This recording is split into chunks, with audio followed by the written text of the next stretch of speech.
Beleza, coloquei. Deixa eu ver como é que ficou a imagem para vocês aí.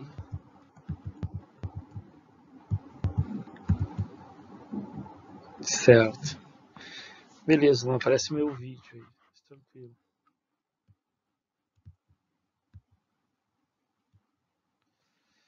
Então vamos lá.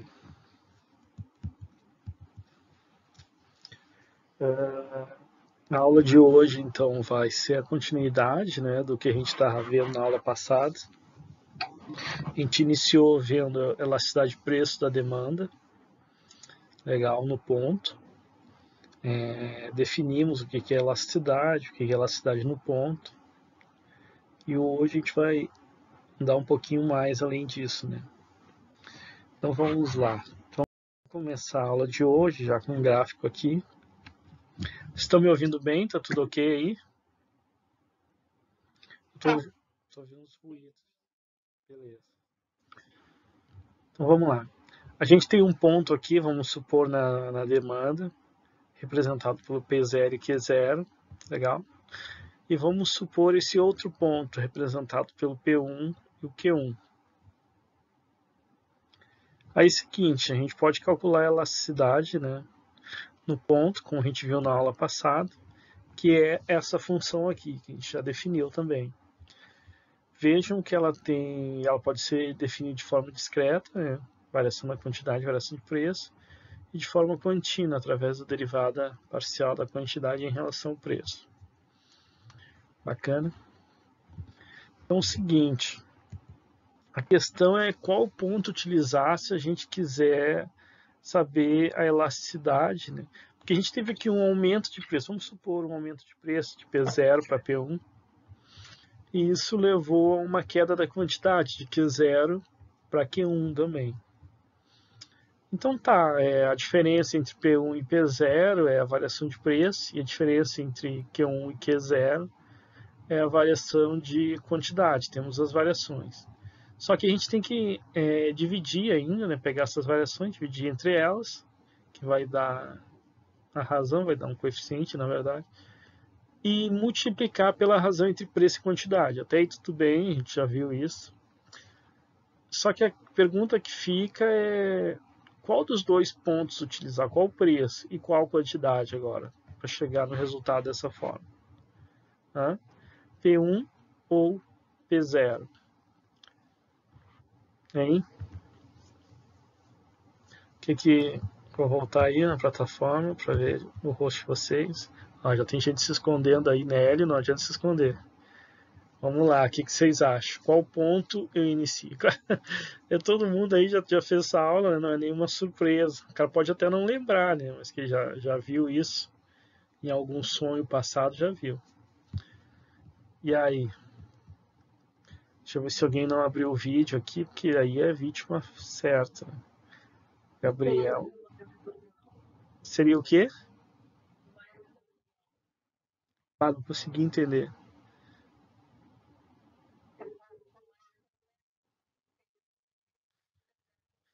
Isso seria, o P1 menos o P0 é a variação do preço, né? Aí pega a variação do preço, divide pela variação da quantidade, que é o Q0 menos Q1, digamos, ou Q1 menos Q0. Aí eu preciso pegar um dos preços e uma das quantidades para fazer razão preço e quantidade. Aí a minha pergunta é essa, qual que eu pego, o P1 ou o P0, para botar lá? Ou o Q0 ou o Q1? Eu vou ter que fazer uma razão entre o preço e quantidade. Qual dos dois eu pego? Essa é a pergunta.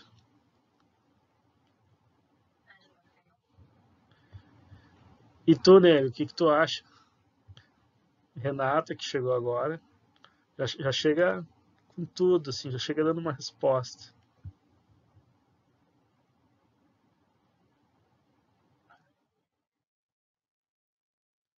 Só para continuar aqui, P2, não tem P2? Cara, se o cara chutar, ainda chutar para fora é demais.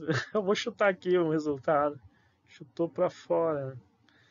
Então é o seguinte, né? Vamos voltar ali então.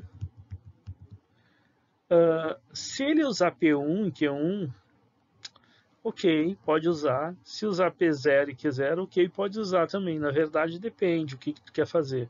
Se tu usar P1, Q1, tu vai ter elasticidade no ponto P1, Q1. Se tu usar P0, Q0, você vai ter elasticidade no ponto P0, Q0.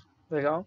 Só que é possível também utilizar tanto o ponto inicial quanto o ponto final, ou seja, é possível utilizar os dois pontos. E isso se chama elasticidade no arco. Olha só, novamente, vou falar, porque de certa forma é uma revisão da aula passada. Se eu pegar só o ponto inicial, P0 e Q0, eu posso calcular a elasticidade ali. Pego essa variação que eu falei para vocês e calculo ali. Então eu tenho elasticidade no ponto. Se eu quiser o ponto final, que é P1, Q1, eu posso também calcular só para aquele ali. Eu pego essa variação que a gente falou agora, a diferença P0 e P1, Q0 e Q1, divido um pelo outro, pego P1, divido por Q1, tem a elasticidade no ponto final ali, digamos assim, no segundo ponto. Mas também eu posso calcular a elasticidade entre os dois pontos. E isso é chamado de elasticidade no arco. Só que ela é calculada um pouquinho diferente, né? A gente usa essa fórmula aqui. O que é isso? Se vocês notarem bem, e se eu conseguir usar o lápis aqui, essa parte aqui, ó, P0 mais P1 dividido por 2, o que é isso? É a média do preço. Pego P0, pego mais P1, divido por 2, tem a média, né? Entre os dois preços. O mesmo é válido aqui embaixo, né? Na quantidade. Q1 mais Q0 divide por 2. O que é isso? A média entre os dois preços. Então, desculpe, entre as duas quantidades. E isso, pessoal, é uma elasticidade média, pode-se dizer, mas como ela se dá entre os dois pontos, a gente diz que é no arco, apesar de ser uma reta, né? Se fosse uma função contínua e arqueada, seria entre os dois pontos de um arco. Essa é a ideia. Bom, essa fórmula aqui vocês já notaram, né? Como está dividido em 2 em cima, está dividido em 2 embaixo, corta, né? Simplifica, corta e corta. E a gente tem uma forma mais simplificada. Então vai ser a razão entre a variação da quantidade dividido pela variação do preço, vezes simplesmente a razão do somatório do preço em cima, P0 mais P1, dividido pela somatória da quantidade embaixo, Q0 mais Q1. Isso é a fórmula de elasticidade no arco. Daí está calculando a elasticidade dessa região em vermelho aqui, que eu pintei agora em vermelho, marquei em vermelho, entre aqueles dois pontos. Então a elasticidade nesta região, né, a gente pode dizer de forma mais precisa, a elasticidade média desta região é dado por essa fórmula aí, a elasticidade no arco. Vejam que é interessante, assim, porque se você tem informação de preço e quantidade da demanda de um bem em dois momentos diferentes ou em dois lugares diferentes, ou pode ser contínuo, pode ser no mesmo momento, você pode usar essa fórmula para ter uma ideia da elasticidade. Ah, então quer dizer que esse bem apresenta uma elasticidade, uma demanda elástica ou inelástica, porque eu peguei dois preços em dois momentos, com duas quantidades, né? E apresentou esse comportamento aí. A grosso modo, sim, você pode ter uma indicação da elasticidade. E aí é aquela coisa da estatística, né? Claro que mais dados, mais confiável essa tá lá. Pegar dois pontos assim, pode até acontecer de um ponto apresentar uma maior, porque a estatística não é tão simples assim, né? Os ceteris paribus não só consegue deixar os ceteris paribus na realidade. Aquele negócio lá é para tudo que eu quero ver se deu certo. Não, né? Por exemplo, pode acontecer de o preço aumentar em algum lugar, tá mais caro em algum lugar e a demanda ser maior por outro fator. Por exemplo, no centro da cidade, né? Tá maior o preço, mas dado que ali tem um comércio que circula consumidores mais, né? Então pode ter vendido mais. Então tem outros fatores que você tem que isolar. Se pegar dois lugares relativamente parecidos ou o mesmo lugar com preços diferentes em épocas diferentes, que não tem uma grande influência externa, né, digamos, de outras variáveis, e você pode chegar lá em algo que lhe dê alguma informação. Então podemos tirar essa informação da realidade. Bacana, através da elasticidade no arco não é o fim do mundo, né? Pelo contrário, é uma forma de você até aplicar elasticidade. Bacana, mais ou menos bacana. Lembram disso? Quem já viu?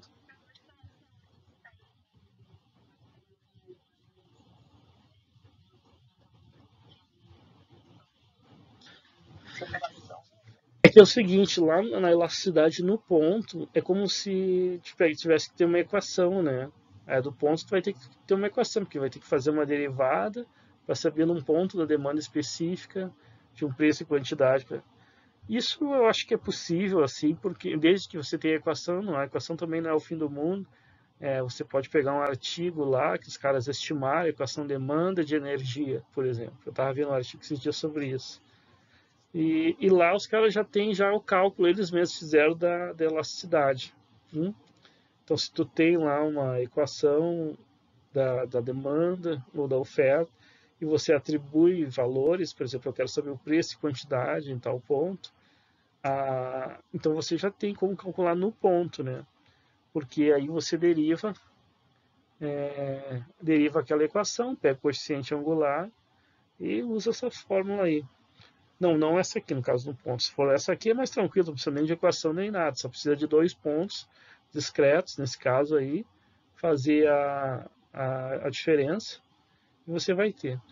E a gente vai ver agora na aula de hoje, inclusive, que isso aí, pessoal, é exatamente o coeficiente angular. Se pegar e fazer de forma discreta aqui, preço 1 vezes preço 0, que é 0 vezes que é 1, e dividir um pelo outro, vai ter o coeficiente angular. Nos exercícios a gente chega a isso, né? Então, tem que chegar, né? A matemática não mente. Claro que isso tudo é linear ainda, né? Então, é uma forma simplificada. Bacana? Mais ou menos bacana. Ok, tá aqui então a equação. Vamos para o exercício. Tá aí no exercício, talvez a gente esclareça um pouco mais, né? Então, botei um exercício aqui no meio. Esse exercício, se não me engano, eu posso checar aqui, até vou checar, né? Possivelmente um exercício da nossa lista. É sim, um exercício da nossa lista. Ah, que bom, estou com a lista aberta aqui. Então é o exercício 2 da nossa lista. Deixa eu ver. 31, 23, 163. Não, exercício 3 da nossa lista. O 2 é semelhante, né? Eu peço para vocês já começarem a fazer. Né? O exercício 3. Olha, até eu acho que não tem problema de eu fazer o seguinte. Mostrar para vocês aqui. Ah, não, acho que se eu fizer isso eu vou avacalhar a filmagem. Deixa eu ver. É aprendendo fazendo, né?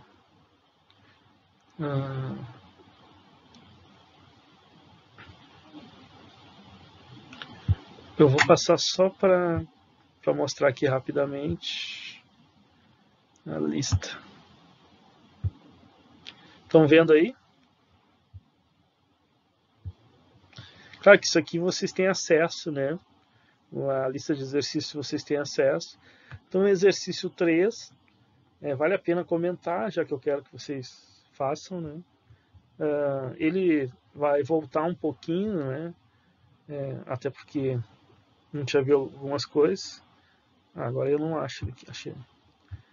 E eita, é que esse computador é novo, né? Então como é que eu tiro essa parte daqui? Antes eu tirava. Antes eu sabia tirar, né? Aqui eu vou tirar o documento.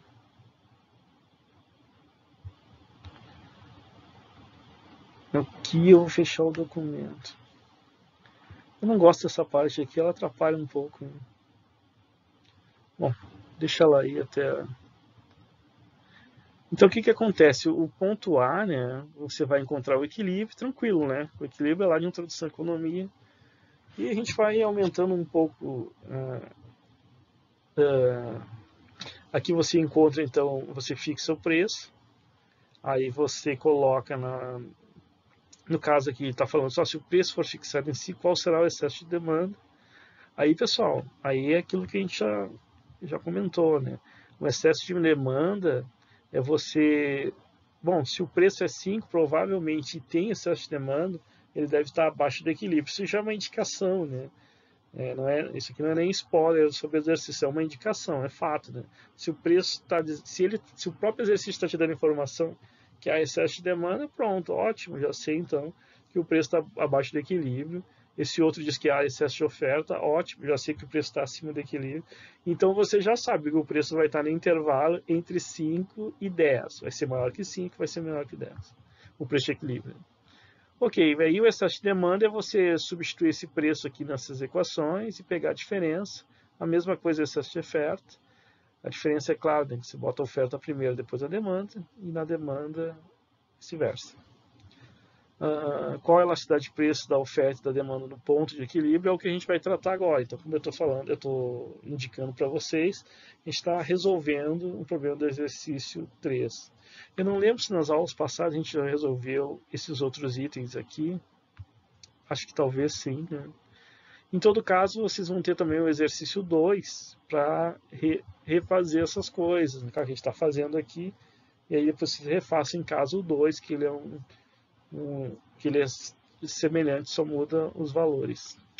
Ok, em relação ao exercício era isso, vamos fazer ele agora, então.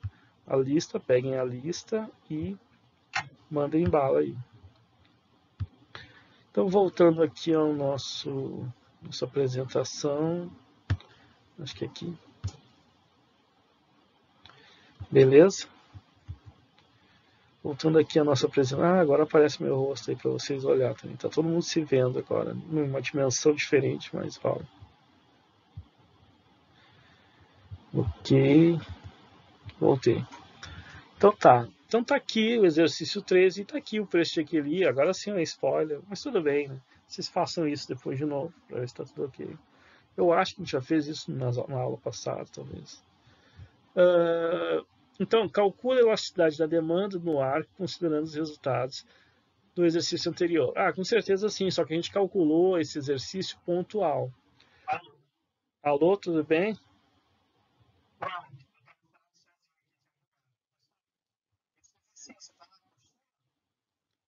Esse exercício está na apostila, no final de cada capítulo, digamos assim, né? E cada capítulo é um bloco nosso. É. Então, no final dessa parte de mercados, que é o que a gente está olhando, elasticidade e tudo mais, lá no finalzinho tem. Ok. Aí o que acontece? A gente fez, na verdade, o pontual desse exercício. Ou seja, a elasticidade no ponto. Que a gente só com esses dados aqui é tranquilo, né? A gente encontrou o. Bom, a gente nem encontrou o equilíbrio, eu dei o preço de equilíbrio, a quantidade de equilíbrio, isso aqui é tranquilo, né? Mas o que a gente fez? A gente encontrou no ponto, então a gente precisava usar a elasticidade da demanda, então derivou a demanda, pegou essa partezinha aqui, que com certeza é o coeficiente angular, multiplicou pela razão e chegou lá no valor. A gente fez isso na aula passada. Né? Ok? Só que agora está pedindo outra coisa, então vamos lá. Tá. Aí a gente vai usar, porque o arco é o seguinte, né? Como é que a gente vai usar o arco? Só tem o preço. Só tem o preço de equilíbrio e a quantidade de equilíbrio. A gente precisa de um parâmetro, né? Ou seja, outro ponto para poder, como a gente viu, fazer o cálculo do arco. E agora a gente tem quando o preço é igual a 5. Lembra que eu falei para vocês? Era uma forte indicação, porque vai ter excesso de demanda que estaria abaixo do equilíbrio. Então, isso é uma coisa que com o tempo vocês já pegam esse futebol aí. E a quantidade é substituir lá na demanda, vai então, o preço igual a 5, né? Substituir na demanda, aqui, e aí você vai ter esse valor aí, tranquilamente. Tá, então temos outro ponto, ou seja, outro ponto que é o P1 e Q1, referente ao preço igual a 5, a quantidade 2.308. Aí a gente faz o cálculo. E aí é simples, pessoal, é só pegar aquela fórmula, aqui no slide não tinha espaço para colocar ela de novo, mas é só pegar aquela fórmula que a gente viu e mandar a ficha. Vocês podem. Tá, mas daí está aqui o 163, negativo. Isso é a razão da variação do preço e a variação da quantidade. Vocês podem calcular que vocês vão chegar nesse valor. Aí, por exemplo, P1 menos PE, que é o preço de equilíbrio, né, vai dar menos 3, ok? Então o preço caiu 3 unidades, menos 3, tranquilo.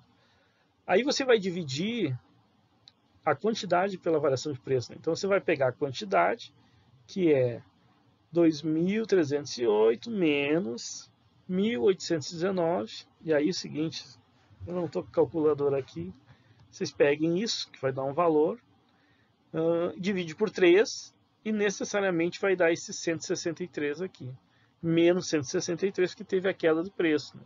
E aumento da quantidade. Então alguém, deixa eu pegar aqui a calculadora, vocês peguem aí também, aproveita esse momento para pegar a calculadora.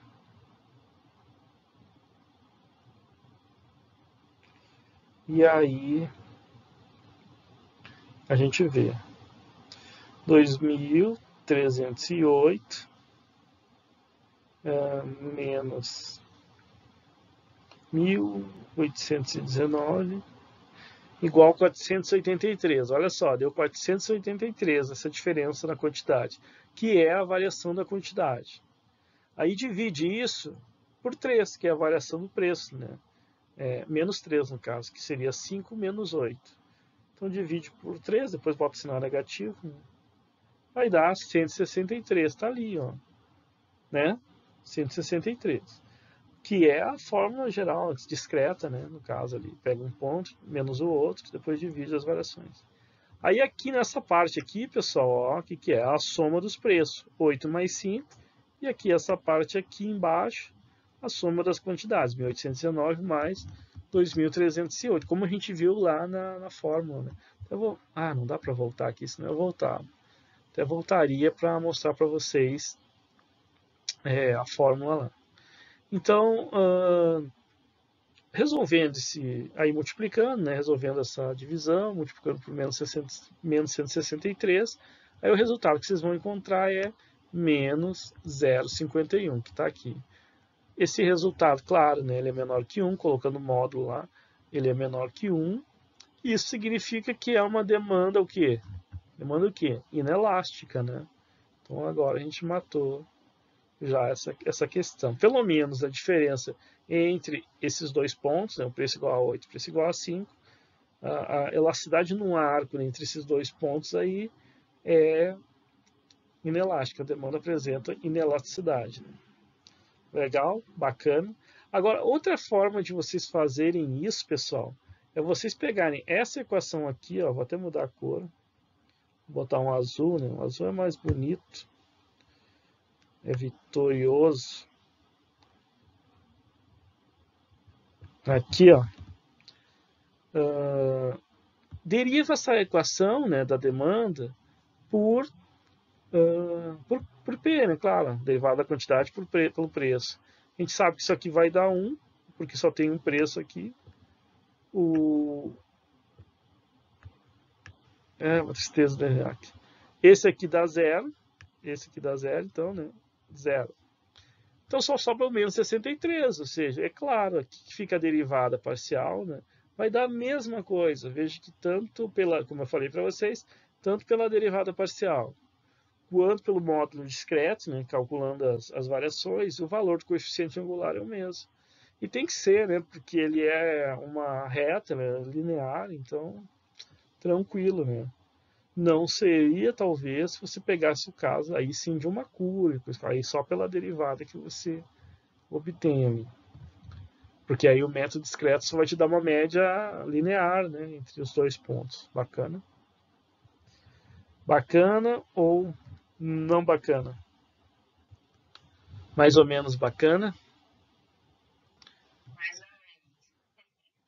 Então bacaninha, né?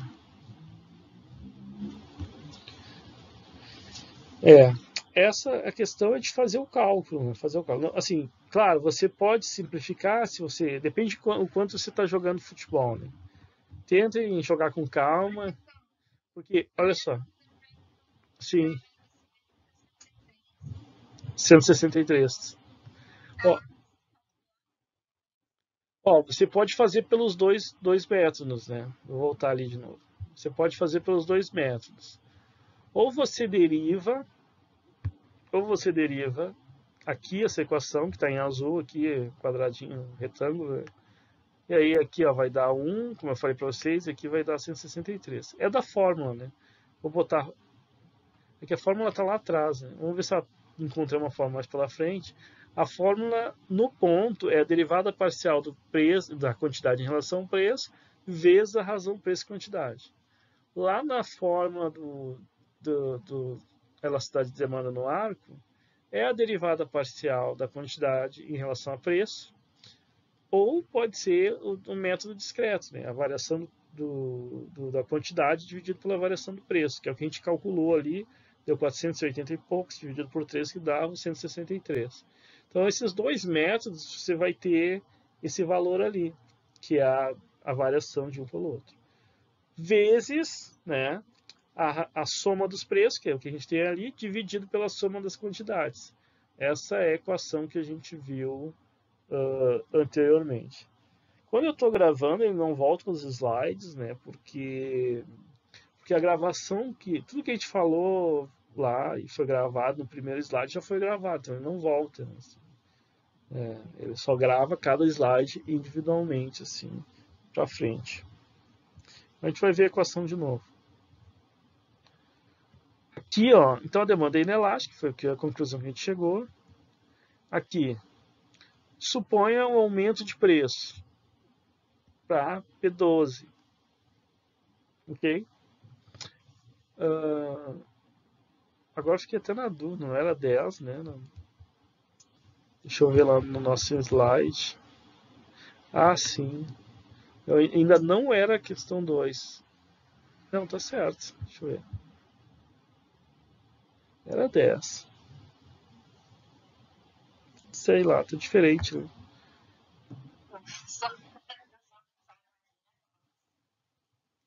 Eu não sei por que tá diferente realmente, mas bom, 10 ou 12 não faz muita diferença.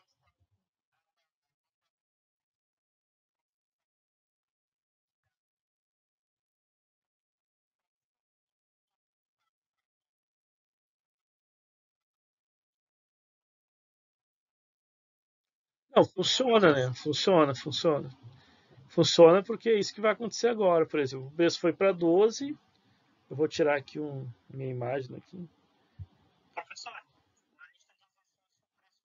Eu acabei de ver, tá 10. Mas tudo bem, 10, 12, com certeza os dois são acima do preço de equilíbrio e aí continua dando excesso de demanda, só que os valores são diferentes, né? Tudo bem. Aqui o cálculo vai dar, então, vai dar essa quantidade, igual a 2, ok? Igual a 2, não, igual a 1.167 da quantidade, quando o preço é igual a 12, legal? E a gente vai calcular a elasticidade no ar, que vai dar isso aqui. Vejam que, como eu falei para vocês, não muda o ângulo, né, da demanda. Como não muda o ângulo da demanda, continua valendo, né, a coeficiente angular ainda é isso aqui. Ou a razão entre as variações, se preferirem, também vai ser essa aqui. Então, se a gente pegar, por exemplo, vamos lá, se quiserem calcular, né, 12 agora menos 8, né, 12 menos 8, que é a variação do preço. Deixa eu botar aqui em cima, ó. Variação do preço. Vai ser horrível, porque é horrível. É horrível. Ó, isso ali é um preço. Parece uma bandeirinha, né? Igual 12. Eita, nunca mais eu faço isso. Menos 8. Ó, tinha que fazer o 8 ao contrário. Isso ali é um 8.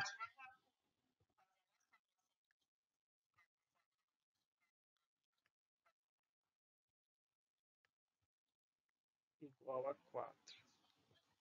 Isso aqui é um 4. Epa! Eita, isso não é mais um 4. Isso aí é um. Eu não sei o que é isso. Eu não consigo nem apagar. Eu consegui. Então isso aqui agora é um 4. Deu. Então, beleza, a variação do preço é 4, a variação. Agora, já que eu comecei essa coisa terrível aqui, eu vou ter que Isso aqui é a quantidade. Ah, agora vai ser pior. Então vamos lá. Quanto é que é a quantidade agora? 1167. Alguém pode, por favor, já ir calculando aí 1167 menos o de equilíbrio, né? Eita, coisa brava. Nunca mais eu vou fazer isso. 2.300. Opa, não é isso mesmo, tá certo. Vocês estão certos. Quem foi calcular aí, que bom que falou isso, porque me indicou que não é isso. É o de equilíbrio, com certeza. 1.819. Que desgraça. Eu vou fazer. Não, é que aqui é o seguinte, não é questão de nervoso, a questão é que é um ponto que tu tem que arrastar com o dedo nesse negócio aqui, e isso nunca mais. Ó. Se fosse um lápis, assim, que tu escrevesse, deve ter. Mas não é o caso aqui. Aqui tem que escrever com a pontinha do dedo, arrastando, com o outro dedo ainda segurando o botão esquerdo aqui. Quanto é que deu aí? Deu menos. Alguém calculou enquanto.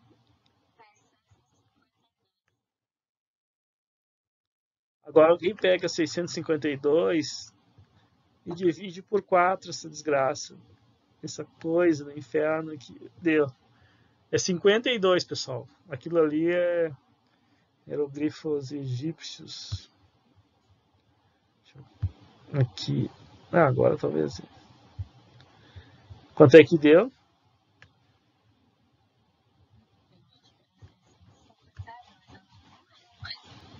Não, quanto é que deu 652 dividido por. Fechou. Entenderam agora?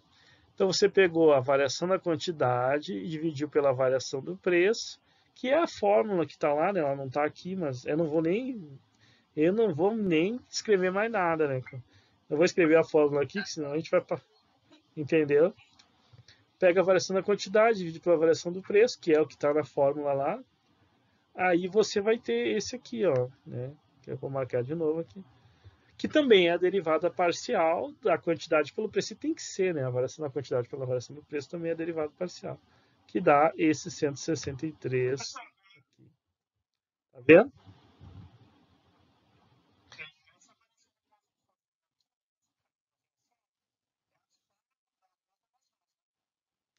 Não, é a diferença. 12 menos 8 dá 4. É a diferença.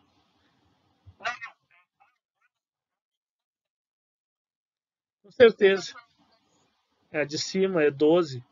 É 12 porque o preço é 12. O preço é 12, ó. O preço está aqui, ó, 12, né? Menos, do segundo ponto. Menos o 8 que está aqui, ó. Que é o de equilíbrio. 12 menos 8 dá 4. Isso. E a quantidade, a variação da quantidade está aqui, ó. Pega a quantidade, menos 167, que é a quantidade demandada, porque a gente está calculando a velocidade da demanda. Se você colocar o 12 na oferta, pessoal, você vai ter outra coisa, com certeza. E aí pega o do equilíbrio também, que é menos 1.819.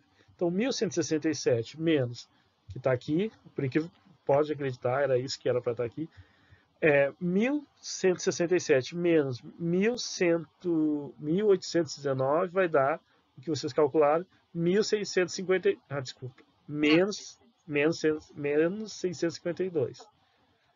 Aí você divide isso por 4, você vai dar o menos 163, que está aqui, ó. Então, tanto pela forma discreta quanto pela forma da derivada parcial, você vai chegar no coeficiente angular.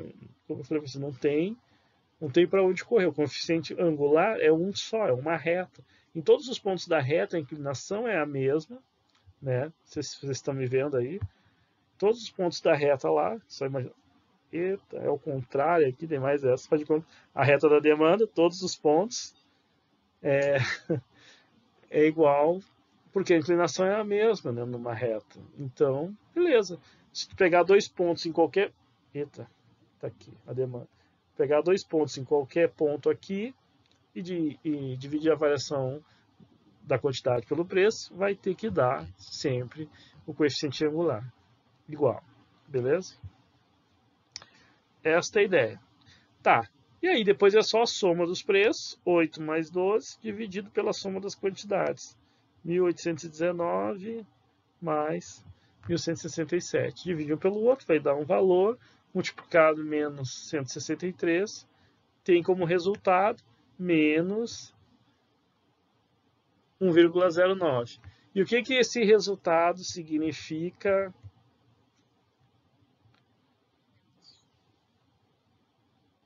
O quê? Alguém mais? Rodrigo Monteiro, Nélio. O Nélio está aparecendo duas vezes, pode isso? O Nélio 2.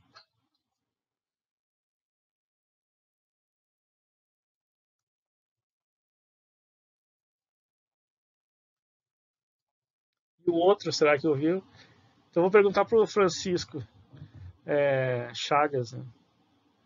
E aí, o resultado que a gente chegou, esse resultado lá, o último, pode olhar lá no menos 1,09, representa que essa demanda é o quê?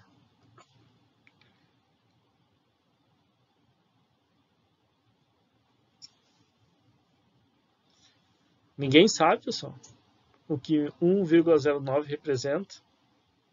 Sério? O que 1,09 representa?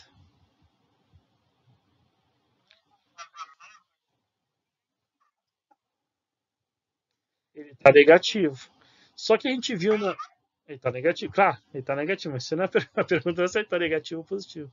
A pergunta é o que, que ele representa, né? Tá, ele está negativo, mas o que, que acontece? Claro que a gente usa o módulo, que a gente viu na aula passada, que usa o módulo, aí ele fica positivo. E aí ele representa alguma coisa, o 1,09. Hã? Alguém falou aí.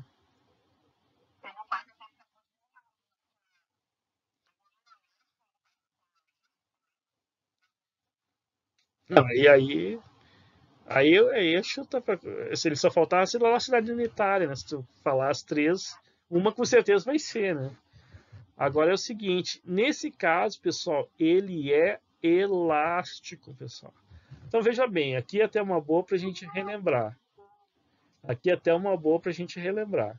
Se for menor que 1, por isso que eu até deixei, né, marcado aqui no primeiro caso, ó, se ele for menor que 1, qualquer valor menor que 1, aí a demanda é inelástica.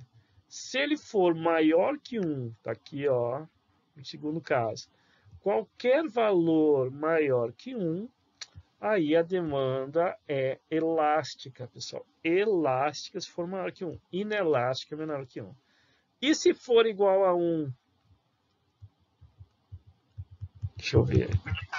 Ah, agora sim. Elasticidade unitária. Entendeu? Elasticidade unitária é quando for exatamente igual a 1. Cara, que se for muito próximo de 1, você pode dizer, não, essa elasticidade. Se o cara faz um trabalho lá, vamos dizer assim, e chega num valor muito próximo a 1, ele pode dizer, olha, na verdade dá para ter uns testes que ele fazem para afirmar, na verdade, é unitário. Né? Ou, às vezes isso é importante para, lá em teoria da produção a gente vai ver, né?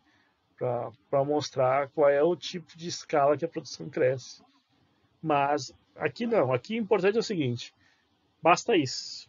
Maior que 1, elástica, menor que 1, inelástica, igual a 1, elasticidade unitária. Sim, alguém ia falar alguma coisa? Desistiu? Desistiu, foi. Então, voltando aqui. E,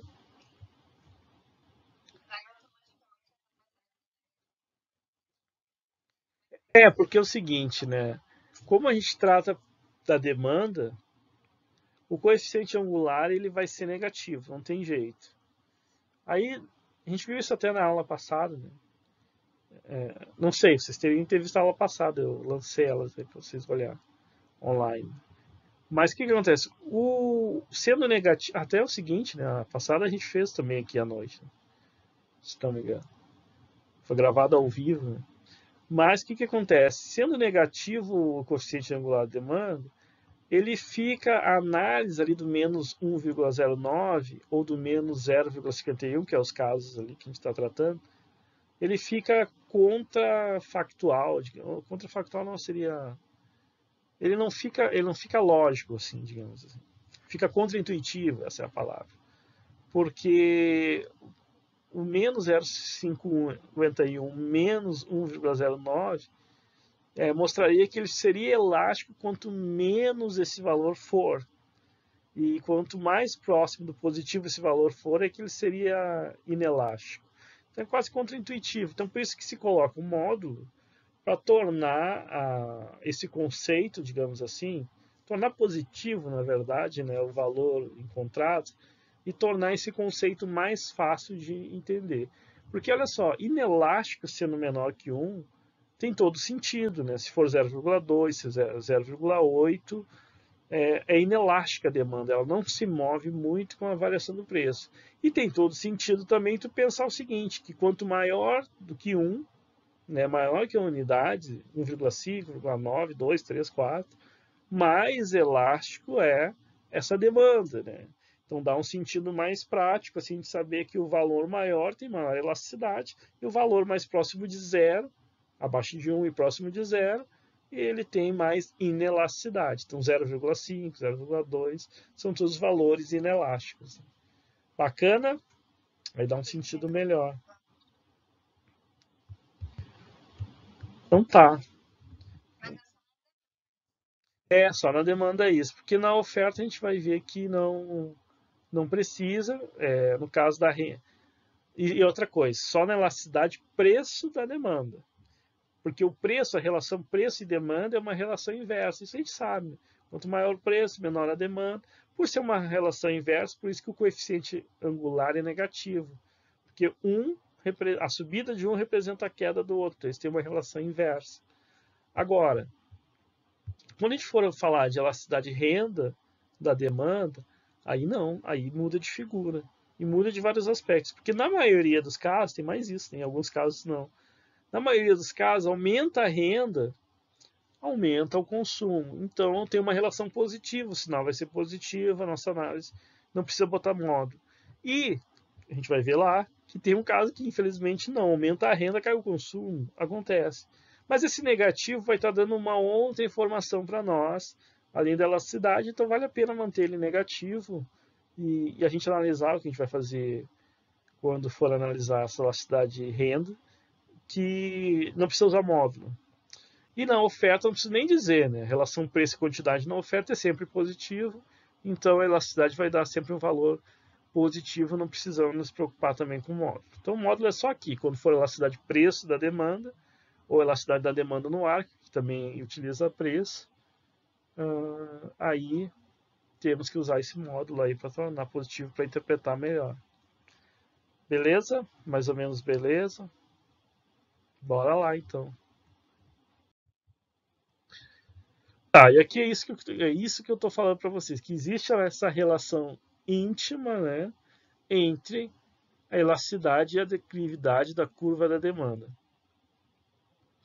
Então, em parte, a elasticidade é definida pelo coeficiente angular da curva de demanda. Isso aqui, eu estou colocando aqui, a gente já falou sobre isso várias vezes, já assume como real. Mas quem não entendeu ainda, vamos lá.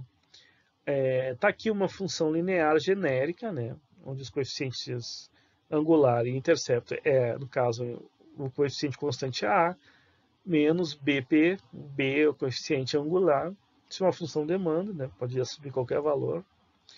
Então, pessoal, se a gente fizer a derivada parcial da quantidade em relação a preço, aquilo que a gente viu, o A é constante, vai ser zero a derivada, onde tem P que deriva, P igual a 1, então sobra menos B. Esse é o resultado da derivada parcial em relação a P. Lembram lá de derivada parcial em cálculo 1, matemática 1. Aí o seguinte, tudo bem, tudo legal, tem que dar se for uma relação linear, como eu falei para vocês.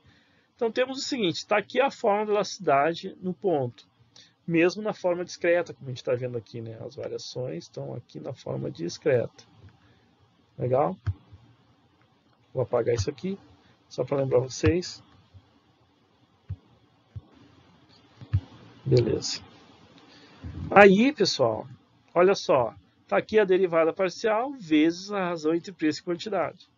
Como a gente acabou de ver, essa derivada parcial da quantidade em relação a preço é o menos B, ou seja, o coeficiente angular. Então ele faz parte, e a gente já fez isso no exercício anterior, ele faz parte da equação da elasticidade. Quem não entendeu, está aqui o menos B, olha onde ele aparece de novo, na equação da elasticidade. Então tem uma relação direta, né, o coeficiente angular, na definição da elasticidade. Né? Se é mais ou menos elástica, o próprio coeficiente angular da demanda já dá uma indicação disso. Então, pessoal, olha só, quanto maior a declividade, né, 1 sobre B da curva de demanda, menos elástica é a relação preço-quantidade no arco. Para deixar isso aqui um pouquinho mais claro, eu tenho um gráfico aqui que ele simplifica isso. Ó, então, assim, quanto maior a inclinação da reta de demanda, menos elástico é a oferta, a demanda. E quanto mais deitada, quanto menor a inclinação, aí mais elástica é a demanda, ao contrário. Né? Então, de pé, tende a ser inelástico, deitado, tende a ser elástico. Essa é a indicação que a curva de demanda nos dá sobre a elasticidade dessa demanda. Então, quanto mais elástica a demanda em si é, mais inclinada. Quanto menos elástica ela for, ou melhor, quanto menos elástica ela for, mais inelástica, menos elástica, mais inclinada. E quanto mais elástica ela for, mais deitada ela vai ficar. Esta é a indicação que o coeficiente angular nos dá. Olha só, em cada caso, por exemplo, nesse primeiro caso, o Bzinho lá, o coeficiente angular é zero. Então é como se o preço não influenciasse a quantidade, porque é zero, né? Preço vezes zero é zero. Então, pessoal, a quantidade é como se ela estivesse naquela equação fixada em A, porque preço vezes B é zero. Então a quantidade está fixada numa quantidade fixa e independente de qual preço ocorra, essa quantidade vai ser fixa. Se isso é verdade, tem uma função constante que está aqui, ó. Está aqui a nossa função constante, representada por essa função demanda linear e totalmente vertical, onde qualquer preço que tem aqui, ó, P1, P0, P qualquer coisa, não está alterando a quantidade que deve estar fixada aqui no valor A, por exemplo. Né? Então, pessoal, as variações de preço não influenciam nas variações de quantidade. Por isso que a gente chama essa demanda de quê? Demanda anelástica. Que isso, cara? Parece que foi anelástica, mas é isso aí. É a demanda anelástica. Ou também, como está escrito ali, demanda completamente sem elasticidade nenhuma, completamente inelástica. Anelástica significa isso também. Né? Então, entendido? Por outro lado, se ela tem alguma elasticidade, mas nem tanto assim, ela tem pouca elasticidade, digamos assim, aí ela tem uma inclinação vertical também, mas inclinada, com alguma inclinação, né? Já deitando um pouquinho, mas aqui, ó, com pouca inclinação. Aí, pessoal, nesse caso, a gente pode dizer que ela é inelástica, mas tem elasticidade. Alguma elasticidade ela responde, mas responde pouco. Então, o coeficiente angular deve estar entre 0, Bzinho, entre 0 e 1, mais ou menos. Bacana? E se tiver elasticidade unitária? Bom, então as variações de preço são iguais às variações de quantidade. O coeficiente angular, então, é igual a 1. O que subir de preço é o que cai na quantidade. Subiu 2 o preço, cai 2 a quantidade. Essa é a ideia. E aí o ângulo aqui, ó, estão vendo? Da demanda é um ângulo, como é que se diz? Não é nem horizontal nem vertical, né? Ele é transversal. Né? Transversal em 45 graus. Né? Ele está literalmente no meio entre esses dois ângulos extremos. Legal? Bacana? E claro, aí no momento que ela começa a deitar mais a sua declividade, como a gente pode ver aqui, aí ela já tem uma maior elasticidade. Já pode se dizer que isso aqui é uma demanda elástica, né? E aí, com certeza, o Bzinho já é maior que 1. E se ele crescer indefinidamente, muito, muito, muito, muito, como a gente também viu, aí ele tendeu a infinito, aí a gente chama isso, que é o que acontece nesse caso aqui, ó, da demanda ser totalmente horizontal, de demanda perfeitamente elástica. Ali no subtítulo está completamente elástico, mas normalmente vocês vão ver na literatura dizer que essa demanda é perfeitamente elástica. Bacana? Mais ou menos bacana. Vamos ver os exemplos aqui que fica mais tranquilo. Então, aqui para a gente notar, digamos assim, essa relação da declividade da curva da demanda com a elasticidade, vamos pegar uma demanda relativamente mais inclinada que a outra, a demanda A em relação à demanda B, e vamos averiguar da seguinte forma. É claro que aqui a gente nota pela declividade que a elasticidade é maior na demanda B, e por outro lado, obviamente, é mais inelástica na demanda A. Foi aquela lógica que a gente adotou, né? Quanto mais deitada, mais elástica, quanto mais em pé, isso a grosso modo, né? A declividade mais inelástica. Bacana? Então tá. Vamos ver isso em relação ao preço P' e a quantidade Q', que é esse ponto C aqui. Olha só. Vamos supor que houve um aumento de preço para P', o que significa que a gente vai ter uma quantidade A' ali. Ou seja, a linha porque está relacionada com a quantidade demandada A, beleza? E nós temos uma variação de preço, essa é dada, né? E olha onde alcança essa variação de preço, esse preço P', na demanda B. Alcança ali, na quantidade B'. Então veja bem que é diferente, né? As quantidades têm uma resposta diferente de cada demanda. E a resposta da demanda B, dá para notar, é muito maior, né? Essa variação, digamos assim, da quantidade B. Então veja bem, quanto mais deitada, maior é essa resposta, né? Maior é. Sim? Alguém falou alguma coisa?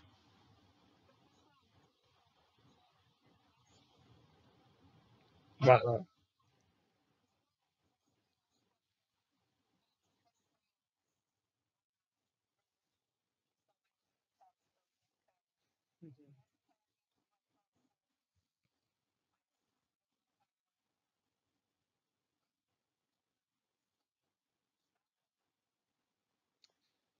Ah, depende, assim, porque isso aí depende daqueles fatores que a gente viu, na verdade, assim, né? Não necessariamente escasso, não. Porque se ele for, por exemplo, um bem supérfluo, mas está escasso, as pessoas podem não dar muita bola para ele, né? Então, ele pode ser inelástico, ou melhor, elástico, né? Então, se o preço aumentar, mesmo que ele esteja escasso, aí menos pessoas compram, né? E claro, aí o que que acontece?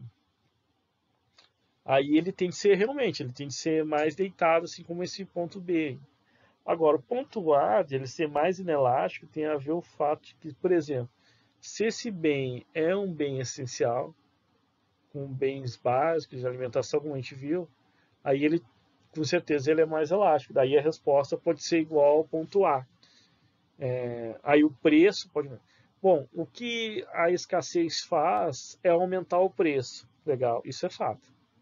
A escassez pode fazer aumentar o preço. A escassez provavelmente tem a ver com uma diferença entre oferta e demanda, né? Tem muita demanda e pouco produto, então gera uma escassez que aumenta o preço.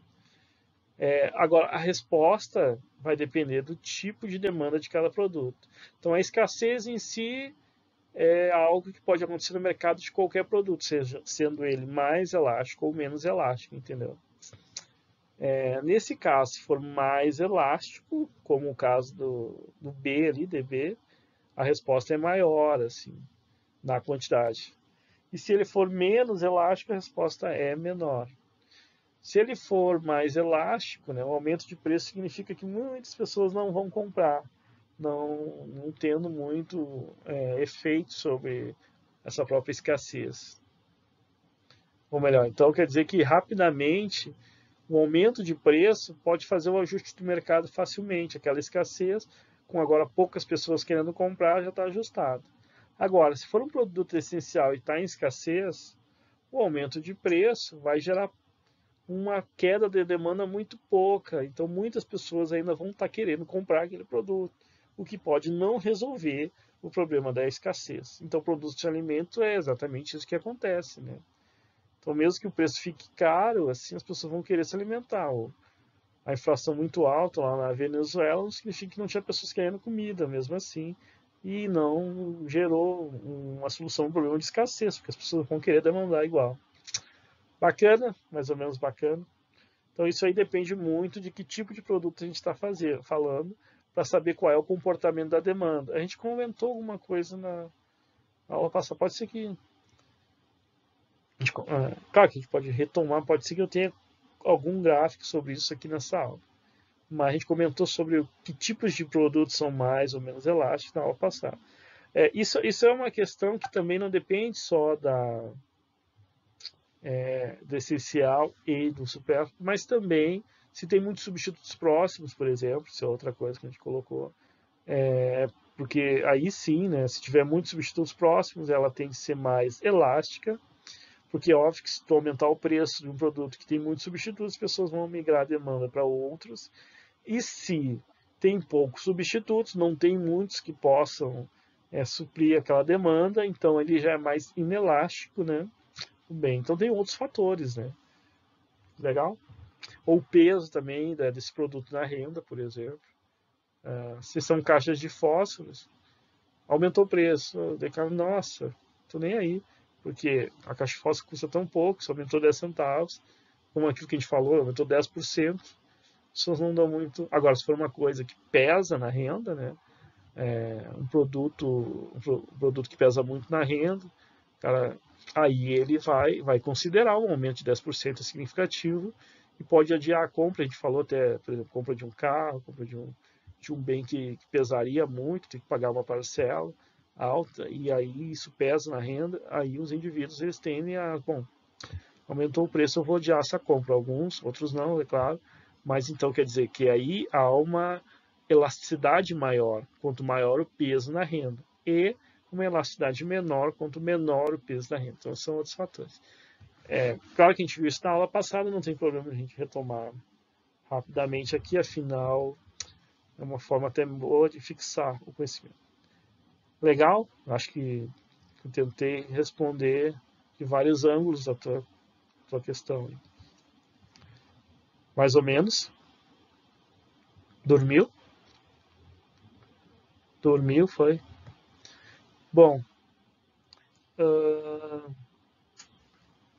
continuando então aqui, tem uma variação maior quanto mais elástico e uma variação menor quanto mais inelástico.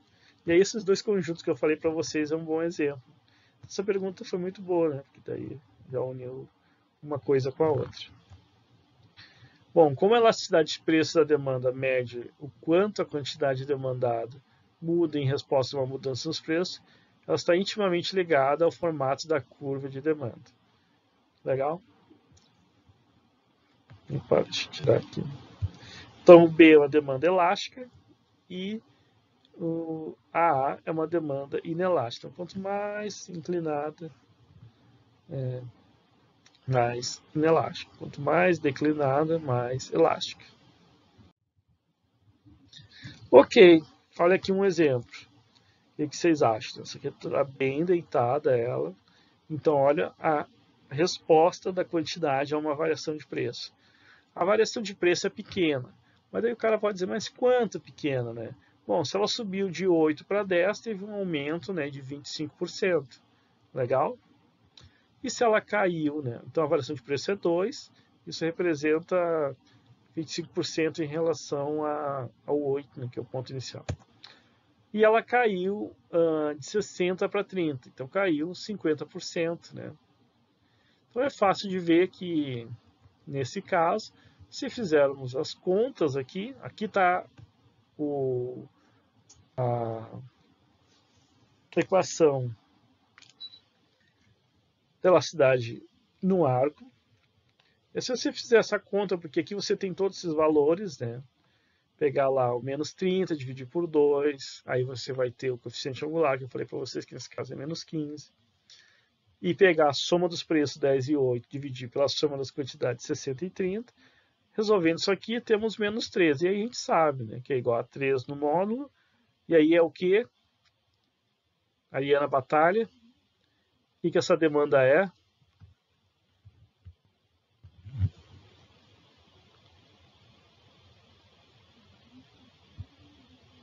Nero. Elástica, isso aí. Elástica. Maior que 1 é elástica. Não esqueçam mais. Demanda elástica. Bacana. Vamos lá de novo. Temos aqui uma mais inclinada, já sabemos. E olha só a resposta da quantidade. Então tem um significativo aumento de preço, 50%, e uma pequena queda da quantidade, de 50 para 40, que é 20%, 20%, né? Ok? Relação de preço igual a 5, queda na demanda igual a 20%. Variação igual a menos 10. Aí coloca todos esses valores lá e a gente vai chegar ao cálculo da elasticidade no arco de menos 0,56. 0,56 necessariamente no módulo. Sabemos que é menor que 1. Aí eu não vou nem perguntar para vocês, né? Vocês já sabem que é isso aí. Bacana. Legal. Continuando, temos aqui uma demanda que está na transversal. Então já dá para imaginar o que vai acontecer.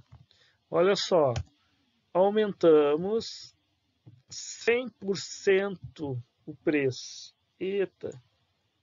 E a queda na quantidade foi, opa, 50%.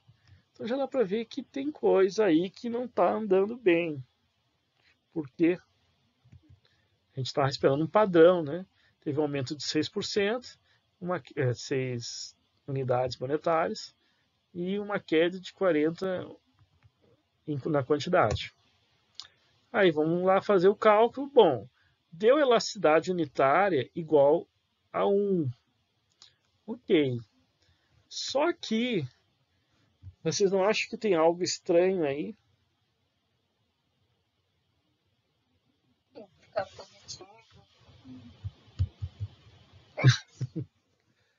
Não, isso tudo bem. Eu vou até colocar aqui o positivo. Deu. Agora você já não tem problema mais. É outra coisa. E aí? E aí, Francisco? Ah, esse cara não falou. Newton, que chegou. O Newton tá.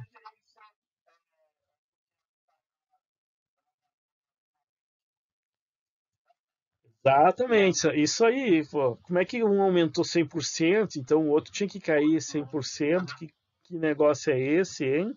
O que aconteceu? Alguém pode me explicar o que está acontecendo aqui?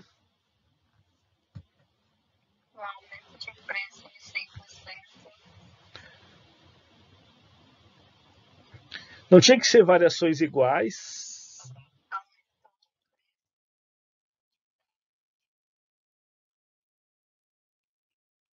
É, não está igual mesmo, Francisco.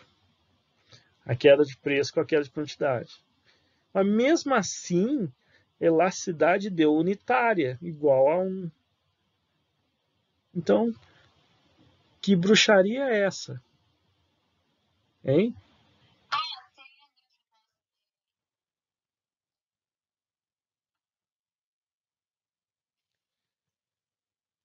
Bom, vamos lá para entender o seguinte. Primeiro é o seguinte: é claro que o que a gente está fazendo nesses gráficos é interpretando de uma forma errada. Porque, na verdade, pessoal, isso que é a interpretação correta do valor, ele é uma média. Então, cada ponto vai ter a sua elasticidade no ponto. No ponto preço 12,40 e no ponto 6 e quantidade 8. Olha, essa taxa de variação que a gente está calculando, na verdade, é a taxa de variação naquele arco e não num ponto específico. Se eu falo assim, ó, foi de 6 para 12 e foi de 80 para 40, eu estou falando de um ponto, que é o ponto inicial, para um ponto final. E a análise, na verdade, tem que ser a média entre os dois pontos. Essa é a questão aqui. Então, não é válido eu dizer somente que aumentou 100% e caiu 50%, porque eu estou avaliando só um dos pontos, né? Que é a queda e o aumento. Né? Ou seja, passando do ponto... Vamos supor, eu vou chamar isso aqui de ponto A. Quando for assim, eu ainda escrevo, porque é pouca coisa. E vamos chamar isso aqui de ponto B. Beleza? Aí é o seguinte, se eu falar e calcular para o ponto A, aí tem sentido, ó, do ponto A ou do ponto B, né? Aí eu tenho um aumento de 100%, né? E eu tenho uma queda de 50%. Bom, mas veja bem, o ponto B, o ponto, melhor, a análise pontual, ela deve ser feita somente ou para o ponto B ou para o ponto A. Mas a análise que a gente faz é a média entre esses dois pontos. Então, por exemplo, a variação da quantidade deve levar em conta, como vocês estão vendo aqui nessa imagem, Q0 e Q1, a soma dos dois, e não só um ponto específico. A soma dos dois para ter a quantidade vai me dar menos 0,33. E se eu pegar a variação de preço, eu tenho que somar também os dois preços, P0 e P1. E aí sim, a variação percentual do preço entre os dois pontos é 0,33. E por isso que no final das contas eu tenho uma elasticidade unitária. Eu não estou simplesmente passando de um ponto para o outro, eu estou avaliando os dois pontos em conjunto na elasticidade no arco. E por isso que os dois pontos em conjunto têm a mesma taxa de variação em média. E aí eu tenho elasticidade unitária. Se eu fosse avaliar somente um ponto, como o ponto A, por exemplo, eu teria elasticidade nesse ponto de 0,5. E se eu fosse avaliar o ponto B, eu teria elasticidade desse ponto de 2. Mas o que a gente faz não é só analisar o de um, né? Mas analisar os de ambos ao mesmo tempo. E essa taxa média entre ambos, ou seja, a declividade entre o ponto A e o ponto B, nesse ponto médio, eu tenho elasticidade unitária. Ok? Entendido, pessoal? Tomara que sim, né? Porque agora não tem como voltar, tem como voltar a tabela. Então ali é a elasticidade média. Ok. E isso aqui, pessoal, ó, a gente está falando dos pontos extremos agora. Os pontos extremos, e nesse caso aqui fica fácil de ver, a gente tem uma demanda, o que aqui? Anelástica. Foi o que a gente viu. Foi aquele exemplo, se o preço é 4, 5 ou qualquer outro valor, né, o aumento de 4 para 5 não é respondido pela quantidade. Temos uma variação de uma unidade monetária e nenhuma variação na quantidade demandada. Então, a variação da quantidade demandada é zero. Isso aí, né, a gente pode fazer o cálculo, não precisa, mas podemos fazer. Temos que a elasticidade é zero, ou seja, não há elasticidade. A inexistência da elasticidade, a gente pode dizer que ela é totalmente inelástica ou anelástica. Legal? Eu meio que passei rápido isso aqui, como eu já dei a explicação lá atrás, umas 2 vezes. Acho que está mais ou menos claro.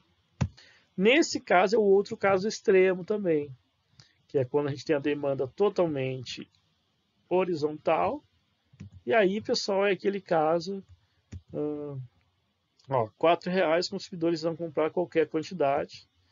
Então, se o preço for maior que 4, E aqui é fácil de ver isso no mercado, e esse aqui é um exemplo que eu dou lá em mercado competitivo. Então não tem problema em falar aqui.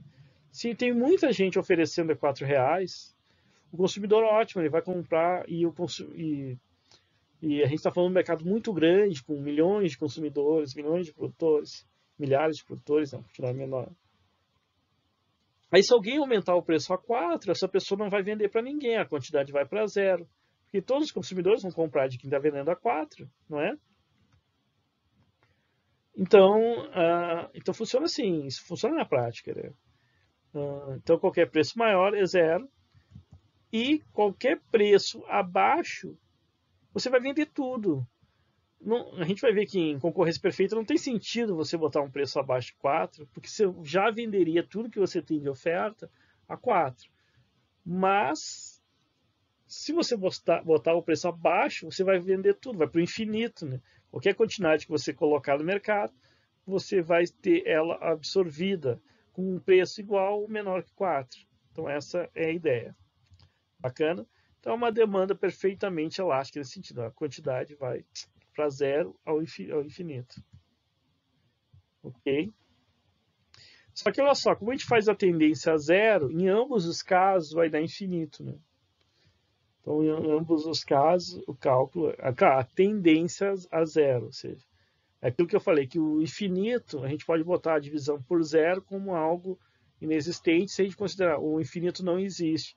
Ou existente, dizer, o infinito é indeterminado. Então, por isso que alguns matemáticos não chamam a divisão por 0 de não existe, e sim de indeterminada. Né? Então, está aqui, é indeterminado. Quando? Quando a demanda é perfeitamente elástica. O quanto eu posso vender nesse mercado é indeterminado. O que eu botar lá eu consigo vender, desde que o preço, né, seja igual ou menor que 4. Bacana, mais ou menos bacana, bacaninha. Esse ponto a gente vai bater nele de novo lá em micro 2, concorrência perfeita. Talvez fique um pouco mais fácil de interpretar isso economicamente na prática. Legal? Bora lá então. Então tá aí a demanda perfeitamente elástica. Tá, agora as questões temporais também fazem diferença. Eu falei com isso com vocês na aula passada, né? Que nessa próxima aula a gente ia dar um pouquinho mais de atenção. Bom, a elasticidade ela muda, pessoal, conforme o tempo. Ela não é estática, assim, né? Tem bens que vão apresentar certa elasticidade em um momento, mas que ao longo do tempo tendem a mudar essa elasticidade. Então vamos ver isso aí. Então o próprio consumidor ele responde de forma diferente ao longo do tempo. Claro, é a elasticidade da demanda. Então, mas, claro, e depende do bem, do tipo de bem, como esse consumidor responde a ele. É essa a ideia. Então tá aqui. Para a maioria dos bens e serviços, a demanda de curto prazo é inelástica, enquanto no longo prazo tende a ser mais elástica. Então, um exemplo disso é a gasolina, o uso de médicos. O cara vai ficando velho, o cara vai usando mais os médicos. Né? Não, que brincadeira horrível. Mas a gasolina é a mesma coisa, pessoal. Assim, tu responde, e o médico também. Assim, aumentou o preço de consulta, tu talvez vá mesmo. Mas, pô, em algum momento, você vai ter que se consultar para ver se está tudo bem, coisa e tal. A gasolina, no momento inicial, não tem o que fazer. Você tem um padrão ali de transporte que você utiliza e que depende da gasolina, mesmo que você não tenha o automóvel em si, mas você, de certa forma, paga indiretamente a gasolina. Então, se a gasolina aumentar muito, as passagens vão aumentar, aquela coisa que você vai pagar mais. Só que no curto prazo até não. Ou seja, mesmo que você tenha um próprio transporte, a gasolina aumentando, você já tem um padrão de consumo. Então você não consegue se ajustar muito. Algum ajuste tem, por isso que é inelástico, mas não é sem inelasticidade nenhuma. Algum ajuste tem, mas se ele começa a pesar muito na sua renda, no seu padrão ao longo do tempo, aí você vai se ajustar ao longo do tempo. Você vai mudar o tipo de carro que você usa, coisa e tal, porque a gasolina está muito cara. E o contrário é verdadeiro. Se a gasolina ficar muito, muito barata, aí você pode ver como lá na Venezuela, que a gasolina é em centavos, aqueles carros lá que bebem, que é uma beleza. Hoje em dia eu não sei como é que tá, mas antigamente era assim, porque era muito barato, né? A gasolina na Venezuela, subsidiada e tudo mais. Então, ou seja, há uma mudança, né? Ela é inelástica no curto prazo, essa demanda, e ela tende, então, a responder lentamente a longo prazo, ser mais elástica, e a resposta é maior. Para outros tipos de bens, como os bens duráveis, né? Que é isso? Eletrodomésticos, geladeira, televisão, esses bens duráveis, né? Eles têm já um comportamento diferente. A demanda no curto prazo é elástica, contudo, no longo prazo começa a aumentar a rigidez na demanda, ou seja, ela começa a ficar mais inelástica, a responder pouco a preço. O que é isso? Assim? Bom, as TVs ficaram mais caras. O que tu vai fazer? Não vou comprar TV, vou continuar vendo dentro daquilo que eu tenho, a TV que eu tenho, e não vou trocar de TV tão cedo. A não ser que ela estrague, eu tenho algum problema, mas não tem por que trocar, porque está caro. Mas, com o tempo, o que vai acontecer? Bom, eles começam, esses bens, apesar de durarem um período de alguns anos, começam a se deteriorar, apresentar alguns problemas, e começa a ficar caro, ter que consertar, ou até mesmo, talvez, considerar comprar um novo. Então, existe uma demanda reprimida, como lá nos textos de economia brasileira o pessoal gosta de colocar, para bem duráveis, em que em algum momento vai ter que ser reposta. Né? Então, pessoal, ela é elástica no curto prazo, você não responde, mas em algum momento, mesmo com esse aumento de preço, você vai ter que se readequar e ir lá e ter que consumir o bem. Então, ele vai se tornar inelástico. Você vai ter que aguentar esse preço e comprar. Às vezes é bom, né? Às vezes não, o preço é porque também a tecnologia melhorou e coisa e tal. Vale a pena pagar mais, então leva isso em consideração e você acaba comprando. Então ele é elástico no curto prazo, você talvez venha adiar essa demanda, mas no longo prazo você vai voltar a comprar igual. Legal? Então os bens duráveis têm isso, são mais elásticos no curto prazo e inelásticos no longo prazo.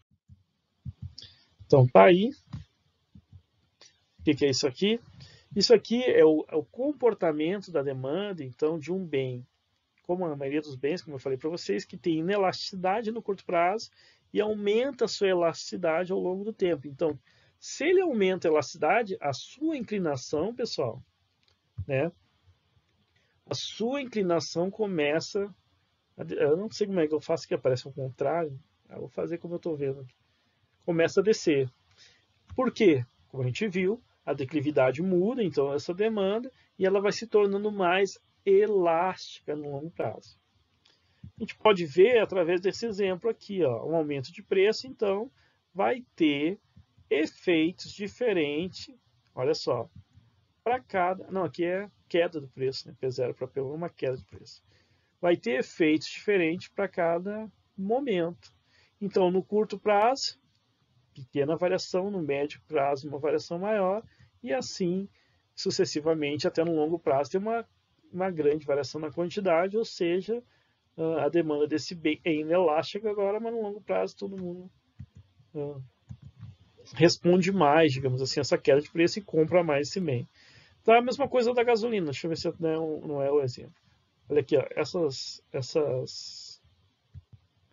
flechinhas aqui é para mostrar a mudança de angulação da demanda. Ela vai, então, girando nessa direção ao longo do tempo. Então, a gasolina, como eu falei para vocês, é o exemplo, né? Então, nesse caso, é um caso contrário. Né? Então, mesmo que caia o preço da gasolina, você até vai consumir um pouquinho mais, talvez sair um pouquinho mais com o carro, mas nem tanto assim, né? Então, é relativamente inelástico, né? No curto prazo. Mas, à medida do tempo, se esse preço se mantiver baixo, você até pode considerar comprar um carro daí, em vez de ser 1.0, subir para 1.4, 1.8. Ou seja, vai consumir mais. Né? E aí, é a sua readequação ao fato de que o uso desse bem, digamos assim, não está pesando tanto. Legal? Bacana, mais ou menos bacana. Então, esse é o comportamento que alguns tipos de bem, a maioria deles, na verdade, são inelásticos no curto prazo e vão se tornando mais elásticos ao longo do tempo. E o contrário, a gente viu que é verdadeiro, né? Para bens duráveis, eles são elásticos no curto prazo e tendem a ter maior inelasticidade ao longo do tempo. Ou seja, você não precisa tanto de alguns aparelhos eletrodomésticos, até porque você demora para repor eles, né? Essa é a ideia. mas em algum momento você vai repor. Então, ao longo do tempo, eles são elásticos. Independente do preço, você vai ter que se adequar para comprar ele novamente, para repor. E eles são inelásticos no curto prazo. Ou seja, se aumentar muito o preço, variar muito o preço, você não considera trocar o seu liquidificador, por exemplo. A não ser que ele quebre ou tenha algum problema específico. Né? Mas se você está com um liquidificador fraquinho, eu quero mais potente e coisa e tal, com copo de vidro, essas coisas todas, tá caro, não vou fazer isso agora. Você responde a preço. Ou você nem estava pensando nisso, mas viu tão barato que, bom, acho que vou comprar então. Né? Ou seja, depende. Tem uma inelasticidade no preço no curto prazo. Então, se o preço cair, pessoal, você até vai consumir. Algumas pessoas vão consumir o copo de vidro lá que eu falei para vocês. Mas vão consumir muito mais no longo prazo do que no curto prazo com essa queda de preço. Essa é a ideia. Ah, não, desculpa, é o contrário. Né? Consumir muito mais no curto prazo do que no longo prazo. No longo prazo, tu vai manter o teu padrão, né, de consumo sobre esse bem. No curto prazo, você vai responder de forma mais... Se ele subir o preço, você não compra de jeito nenhum. E se cair o preço, você compra aí consideravelmente. Então, vale a pena fazer promoção desse tipo de bem, né? Vale a pena. E daí, se ficar barato, muitas pessoas pensam em trocar rapidamente desse bem. Né? E se ficar caro, elas vão adiar uma troca que talvez já deviam ter feito faz tempo. Essa é a ideia. Mas, no longo prazo, de qualquer forma, vai ter que fazer. Então, aí é inelástico na demanda, independente do preço que vai estar. Se vai estar em promoção ou não. Bacana? Então, essa é a ideia que está por trás. E aí, a mudança de angulação se dá dessa forma aqui. Os carros são um bom exemplo. Né? São bem duráveis. Então, se eles ficarem baratos, as pessoas, dá um boom. Aconteceu, eu gosto daquele exemplo de 2009, né? A queda do IPI lá e aquele recorde de venda que se teve dos automóveis. A queda do IPI é por causa da crise de 2008, né? Para a gente evitar que houvesse uma crise, reduzir o imposto sobre veículos automotores. E isso gerou um boom. Só que depois se retornou com o imposto. Né? Mas daí a demanda se estabilizou. Então veja bem, né? Ela é inelástica ao longo do tempo. Mesmo que tenha aquele boom inicial, depois a pessoa não precisa trocar de carro toda hora, então dá uma inelasticidade. Ok, então o vídeo de hoje é o que é meritocracia. Eu não sei se eu consigo passar o vídeo aqui não, se vale a pena, até porque como eu vou colocar para vocês via YouTube essa aula, para ficar online lá, para vocês poderem ver depois, eu não sei se eu botar um vídeo que eu peguei de lá, não vai ter reclamação, tomar strike, essas coisas, não sei, né? Mas esse vídeo talvez, não sei também. Não sei se vale a pena botar esse vídeo. Esse é um vídeo que faz tempo, eu já queria tirar ele. Não sei porque eu deixei ele. Pois é, mano, eu não sei nem se ele tá disponível no YouTube, porque esse vídeo já tá antigo. Em todo caso, eu vou ver se eu boto ele aqui, se vocês conseguem... Ele é rápido, acho que é 1 minuto e pouco. Vocês conseguem ver aí. Não vai dormir, aguenta firme aí. Que no final eu vou falar sobre a prova. Lembra que a gente teve esse... Era surpresa estragar essa... Estraguei a surpresa. Então...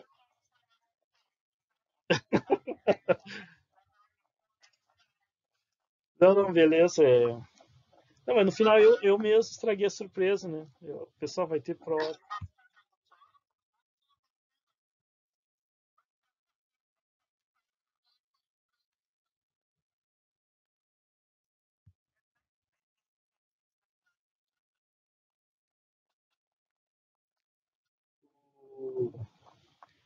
Não, mas agora é o seguinte, mas eu não ia ter como, eu ia ter que falar que a prova era dia 15, né? Eu ia fazer o que? Prova surpresa? Uma hora eu ia ter que falar, não tem jeito. Bora lá.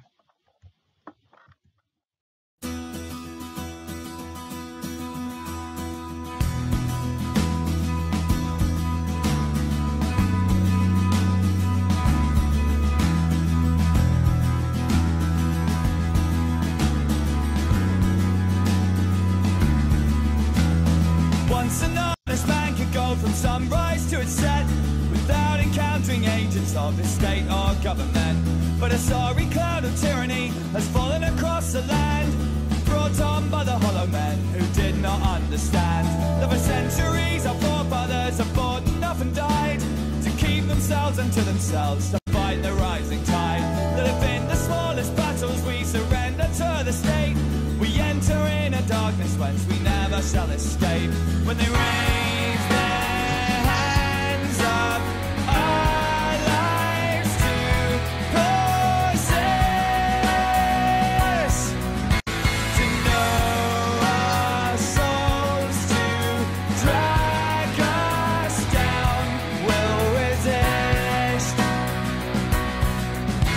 What Tyler led the people in 1381 to meet the king at Smithfield to issue this demand, that Winchester should be the only law across the land, the law of old King Alfred's time, of free and honest men. Cause the people then they understood what we have since begun, that a government will only work for its own benefit.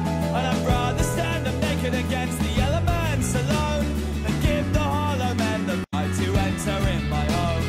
Created using Powtoon. Ok, pessoal, na verdade, isso é mais filosofia do que economia, né? Mas beleza. Mas tem um pouco também. Bom, então, como vocês sabem, a prova ficou para o dia 15, né? Que é uma quinta-feira. O dia 12, se não me engano, a gente faz uma revisão. Que significa que semana que vem, então, pelos meus cálculos, já terminou a nossa matéria dessa primeira parte, assim. Então vamos ter essa aula, mas essa aula a gente já teve, né? Vamos ter a aula de segunda, a aula de quinta e depois a revisão, que vem na outra segunda, dia 12, e a prova dia 15, bacana. Aí façam a lista, né?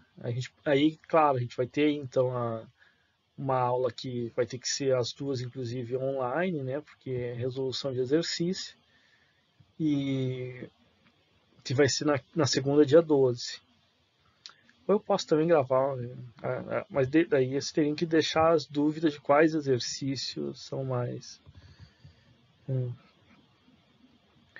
Aí quais exercícios vocês estão tendo mais dificuldade, por exemplo, né? E assim, eu acho que, claro, né, como é que vai ser essa prova? Assim, ela vai ter que ser online, não tem jeito, né? E aí eu vou ter que colocar assim o tempo, né? Então, assim, eu acho que quem é pela manhã vai ter que fazer pela manhã, quem é à noite tem que fazer à noite, acredito eu. Ou talvez não, talvez quem é da noite possa fazer pela manhã. Mas eu acho que tem que ter um e-mail, Gmail, que eu já estou fazendo uns testes, né? Então, um amigo meu que não está conseguindo fazer de jeito nenhum. Eu acho que vocês vão ter que ter um e-mail de e-mail cadastrado, eu acho. E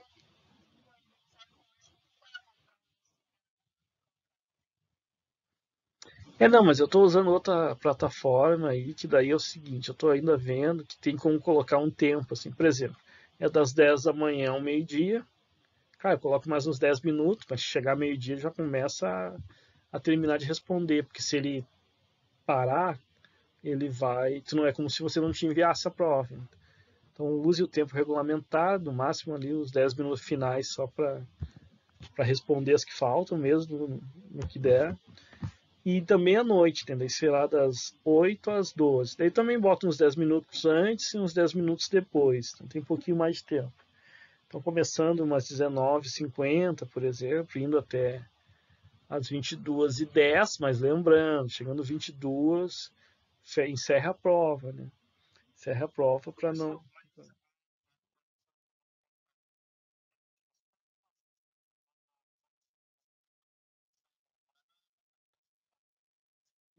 Isso faz parte de todo o suspense que envolve a prova, né?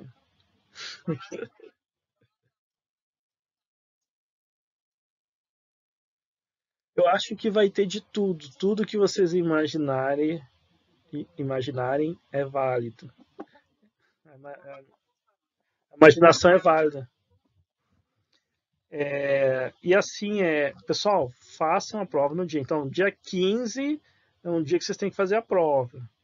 Porque dá um trabalhão isso, né? E refazer prova e coisa. E, então, se, por exemplo, a não ser que tenha um hecatombe, assim, pessoal, realmente, olha, não deu, e você tem um comprovante que você vai lá e entrega para o coordenador em 4 dias, ter 4 dias, usar todas as regras. Por quê? Porque eu queria fazer outra prova, eu vou ter que montar outra prova só para o indivíduo que estude para aquela data ali. Eu não vou fazer outra prova. A não ser que o cara faça todas as comprovações mesmo, assim, olha, tive que ir para a Lua, fui convocado pela NASA e não tem jeito. Aí eu tenho lá assinado pelo Donald Trump que aí eu vou dar uma olhada nisso e vou ver se rola. Talvez sim nesse caso. Entendeu? Tem que fazer todo esse trabalho de novo. Então, dia 15 é o compromisso, façam a prova. Beleza?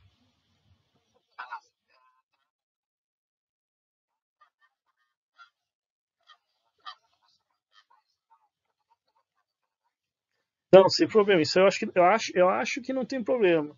A prova vai pedir o e-mail de vocês e o nome de vocês.